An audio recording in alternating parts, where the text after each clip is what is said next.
श्री शिवाय नमस्तु भयम। दोस्तों, जैसा कि आप सभी लोग जानते हैं कि 2 जुलाई 2026 यानी गुरुवार को पड़ रही है आषाढ़ मास की कृष्ण पक्ष द्वितीया तिथि। और दोस्तों, यह वह तिथि है जो आषाढ़ मास में पड़ने वाली सबसे बड़ी तिथि है, क्योंकि यह गुरुवार के दिन पड़ रही है और इसका बहुत ही बड़ा और विशेष महत्व होता है।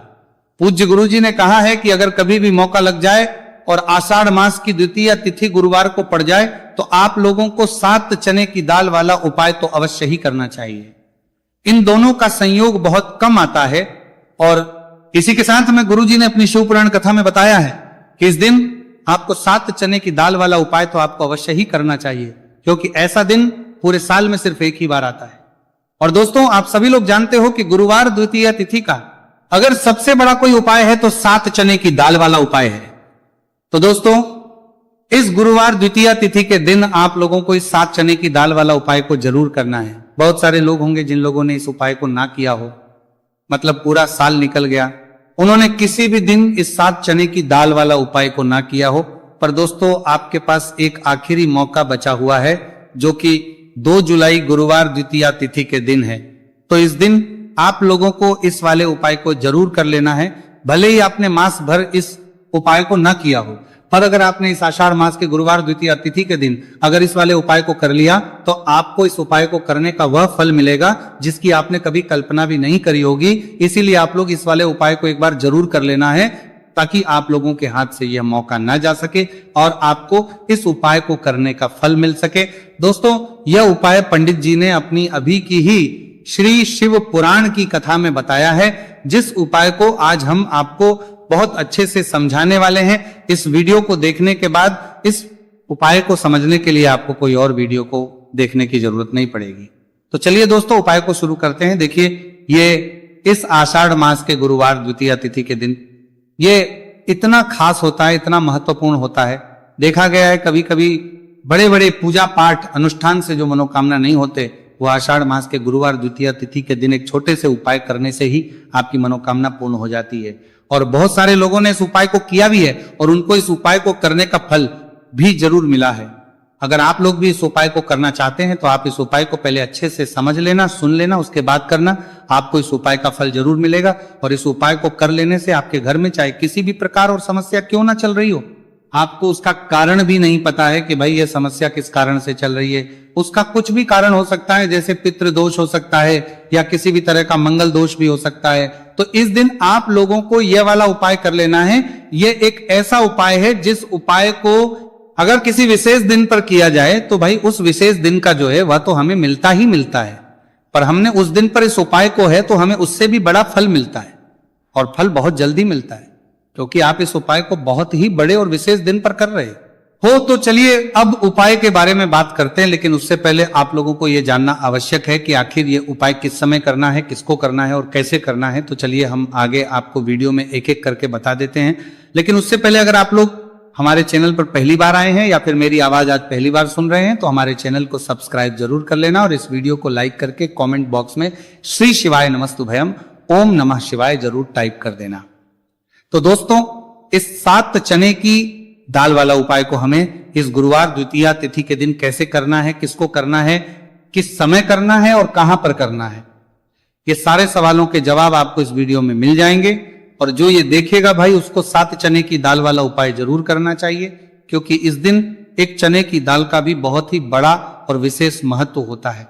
और जब बात आज की, जवाब आपको बड़ा उपाय जरूर करना चाहिए, चाहे 7 चने की दाल वाला उपाय की तो यह सोने पर सुहागा वाली बात हो जाती है और ये एक बहुत ही बड़ा उपाय हो जाता है इस गुरुवार द्वितीया तिथि का। तो दोस्तों, इस 7 चने की दाल वाला उपाय को आखिर करना किसको है, सबसे पहले हम लोग वो बात जान लेते हैं। तो देखो, घर की जो बड़ी माता होती है, उन माताओं बहनों में से कोई भी एक बड़ी माता बहन इस वाले उपाय को कर सकती है। और दोस्तों, अगर आप चाहे तो अपने घर में से सभी सदस्यों को भी इस उपाय को करवा सकते हैं।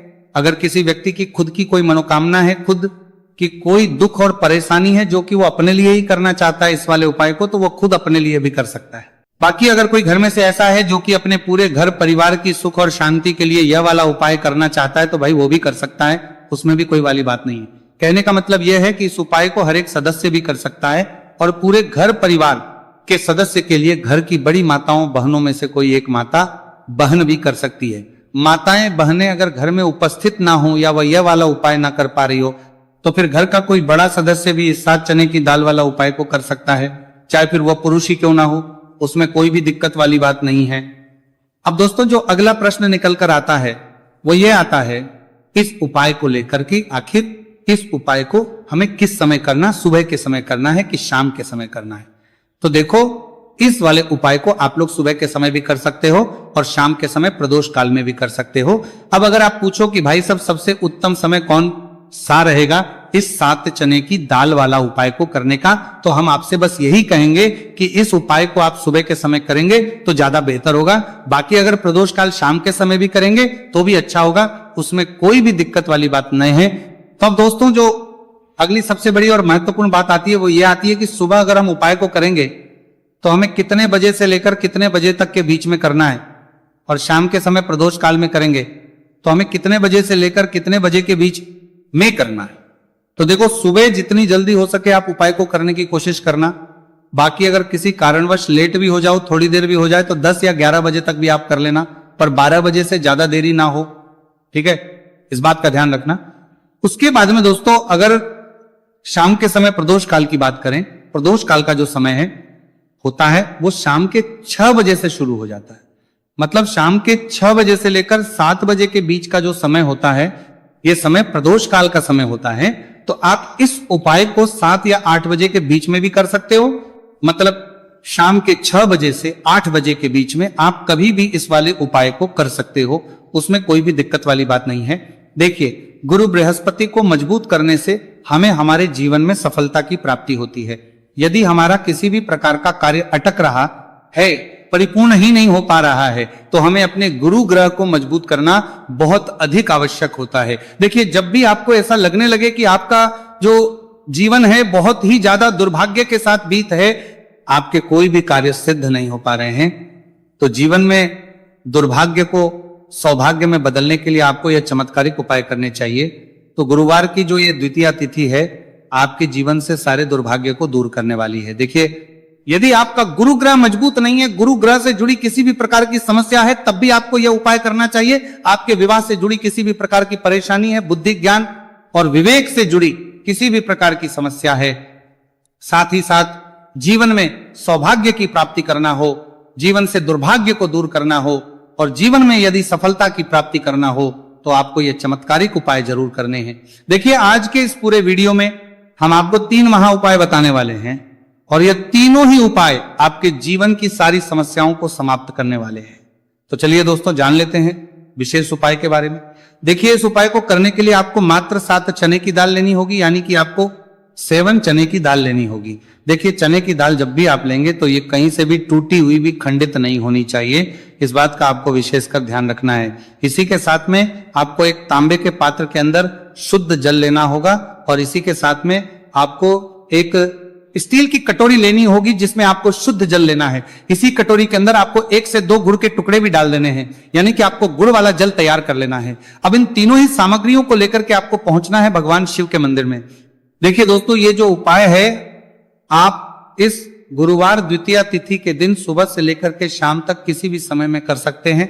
देखिए दोस्तों सबसे पहले तो आपके पास जो 7 चने की दाल है, इसे आपको जो आपने गुड़ वाला जल तैयार किया है उसमें आपको डालनी है। आप 7 चने की दाल भी ले सकते हैं, 11 चने की दाल भी ले सकते हैं, 21 भी ले सकते हैं, और यदि आप 41 चने की दाल लेते हैं तो बहुत ही शुभ होता है। तो आपके पास जितनी भी चने की दाल है सबसे पहले तो आपको उसे गुड़ वाले जल के अंदर डाल देनी है। अब देखिए दोस्तों आपके पास जो एक लोटा शुद्ध जल है, इसमें से थोड़ा सा जल सबसे पहले आपको भगवान शिव की शिवलिंग के सीधे तरफ जहां गणेश जी का स्थान होता है वहां पर आपको अर्पित करना है।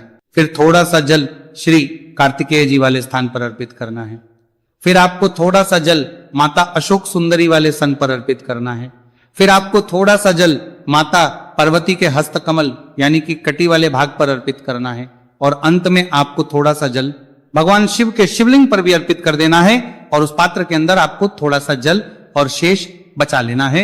यानी कि 5 ही स्थान पर थोड़ा थोड़ा जल अर्पित करने के बाद अंत में शेष जल और उस पात्र के अंदर आपको बचा लेना है। अब आपको बृहस्पति ईश्वर महादेव का स्मरण करना है और आपके पास जो चने की दाल है इसे आपको अपने सीधे हाथ में रखनी है। देखिए गुरुवार का दिन है, इसीलिए आपको ओम नमो भगवते वासुदेवाय इस मंत्र का जाप भी करना है। अब देखिए दोस्तों, आपके पास जितने भी चने की दाल है, चाहे 7 है, 11 है, 41 है, उतनी बार आपको बृहस्पतिश्वर महादेव का स्मरण है। और ये जो चने की दाल है, इसे आपको भगवान शिव के शिवलिंग पर अर्पित कर देनी है। आपको लगातार बृहस्पतिश्वर महादेव का स्मरण करते रहना है। अब देखिए, अंत में जो आपने उस पात्र के अंदर शेष जल बचाया था, इसे आपको भगवान शिव के शिवलिंग पर ही धीरे धीरे अर्पित कर देना होगा। श्री शिवाय नमस्तु भयम इस मंत्र का जाप करते हुए यह उपाय करने मात्र से आपका जो भाग्य है वह स्वर्ण के समान चमकने लगता है। आपके से जो भी दुर्भाग्य है वह दूर होता है। तो इस प्रकार से आपको यह उपाय कर लेना है। यह उपाय आप सुबह से लेकर के शाम तक किसी भी समय में कर सकते हैं। अब दोस्तों हम जान लेते हैं गुरुजी द्वारा बताए गए दूसरे उपाय के बारे में। देखिए, इस उपाय को करने के लिए आपको सबसे पहले तो मात्र थोड़ा सा शुद्ध घी लेना होगा। देखिए, आपको मात्र आधा चम्मच ही शुद्ध घी लेना है और इसी के साथ में आपको एक तांबे के पात्र के अंदर आपने ही घर से शुद्ध जल लेना होगा। और इन सभी सामग्रियों को लेकर के आपको भगवान शिव के मंदिर में पहुंच जाना है।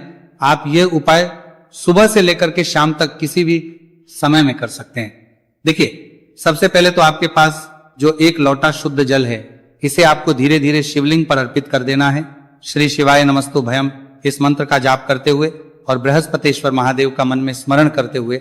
अब देखिए दोस्तों, आपके हाथ की जो अंगूठे के पास वाली उंगली होती है, तर्जनी उंगली, उसमें आपको ये शुद्ध घी लेना है और इस उंगली से आपको शिवलिंग पर, जहां माता अशोक सुंदरी का स्थान होता है, वहां पर आपको इस घी से अच्छे से लेपन करना है। यानी कि माता अशक्त सुंदरी वाले स्थान पर आपको अच्छे से घी का लेपन कर देना है। और आपकी जो भी मनोकामना है, चाहे आप अपने जीवन से दुर्भाग्य को दूर करने के लिए यह उपाय कर रहे हैं, जीवन सौभाग्य की प्राप्ति के लिए आपकी कोई मनोकामना हो, विवाह के लिए आपकी किसी भी प्रकार की कामना हो, जिस भी प्रकार की आपकी कामना है उसे परिपूर्ण करने के लिए आपको कोई प्रार्थना करनी है और इस घी का लेपन आपको माता अशोक सुंदरी वाले स्थान पर करना हो, हमारे सनाम देखेगी देना है। अब दोस्तों, इस घी वाली उंगली को आपको कहीं भी साफ नहीं करना है, कहीं भी नहीं पहुंचना है, सीधे आपको अपने घर लेकर के आना है। और इस घी की जो पहली बिंदी, इसे आपको अपने मुख्य द्वार पर लगा देनी है। और इस घी की बिंदी आप अपने घर में जहां भी आपको धन रखते हैं वहां पर भी लगा सकते हैं। आपके घर में जहां कहीं भी रसोई घर है वहां पर भी आप इस घी की बिंदी को लगा सकते हैं। तो 3 जगह आप इस घी की बिंदी को लगा सकते हैं। आपके घर में कभी भी अन्न और धन की कमी नहीं होगी और आपके घर में जो भी क्लेश होगा वह भी समाप्त हो जाएगा। तो इस प्रकार से आपको दुर्भाग्य को दूर के लिए दूसरा उपाय करना है।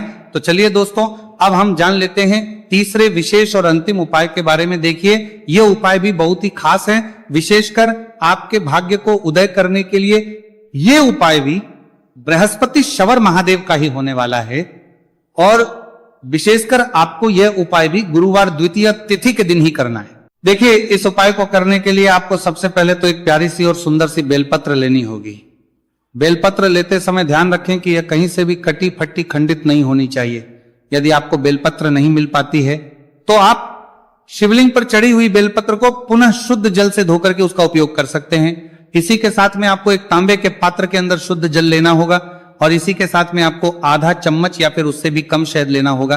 अब दोस्तों, मात्र ये तीनों ही सामग्रियों लेकर के आपको पहुंचना है भगवान शिव के मंदिर में। मंदिर पहुंच पाने के बाद आप सभी को पता है कि बेलपत्र में 3 पत्तियां होती हैं और बेलपत्र की जो ये तीनों पत्तियां जिस डंडी से जुड़ी हुई होती है, उस डंडी पर आपको अपने सीधे हाथ की चींटी उंगली के जो पास वाली उंगली होती है, नामिका उंगली, उससे एक बिंदी लगानी है। यानी कि तीनों पत्तियों को जोड़ने वाली जो डंडी है, केवल उसी पर आपको शहद लगानी है। इसके बाद आपको ये जो बेलपत्र है, इससे महादेव शिवलिंग पर अर्पित कर देनी है। श्री शिवाय नमस्तु भयम इस मंत्र का जाप करते हुए देखिए, बेलपत्र की जो चिकनी साइड है वह शिवलिंग से स्पर्श होगी और इसकी जो डंडी है वह जलाधारी की ओर रहेगी। इस प्रकार से आपको यह बेलपत्र शिवलिंग पर अर्पित करनी है। अब दोस्तों, अंत में जो आपके पास एक लोटा शुद्ध जल है, इसे आपको धीरे धीरे शिवलिंग पर अर्पित करना है। श्री शिवाय नमस्तु भयम इस मंत्र का लगातार करते हुए देखिए, ये जल आपको एक विशेष प्रकार से समर्पित करना है। यानी कि यह जल आपको 7 बार में समर्पित करना है। यानी कि थोड़ा सा जल आपको समर्पित करना है, फिर आपको थोड़ी देर रुकना है, फिर आपको थोड़ा सा जल समर्पित करना है, फिर आपको थोड़ा रुकना है। इस प्रकार से आपको थोड़ा थोड़ा जल 7 बार में शिवलिंग पर और करना है। इस प्रकार से आपको एक लोटे जल से ही यह जल समर्पित करना है, लेकिन को थोड़ा थोड़ा जल करके 7 बार में शिवलिंग पर यह जल अर्पित करना है और आपको लगातार बृहस्पतिश्वर महादेव का स्मरण करते रहना है। देखिए, जैसे ही ये जल शिवलिंग से होकर के जलाधारी की ओर बह करके आएगा, तो इस जल को आपको अपने सीधे हाथ में लेना है और इस जल का छिड़काव आपको अपने पूरे शरीर पर कर लेना है। बृहस्पति शवर महादेव का मन में स्मरण करते हुए ये जो उपाय है आपके भाग्य का उदय करता और आपके जीवन से दुर्भाग्य को दूर करता है। तो बहुत ही आसान सा उपाय है। इस उपाय को भी आप इस गुरुवार की द्वितीया तिथि पर करके जरूर देखना, आपको निश्चित ही लाभ होगा।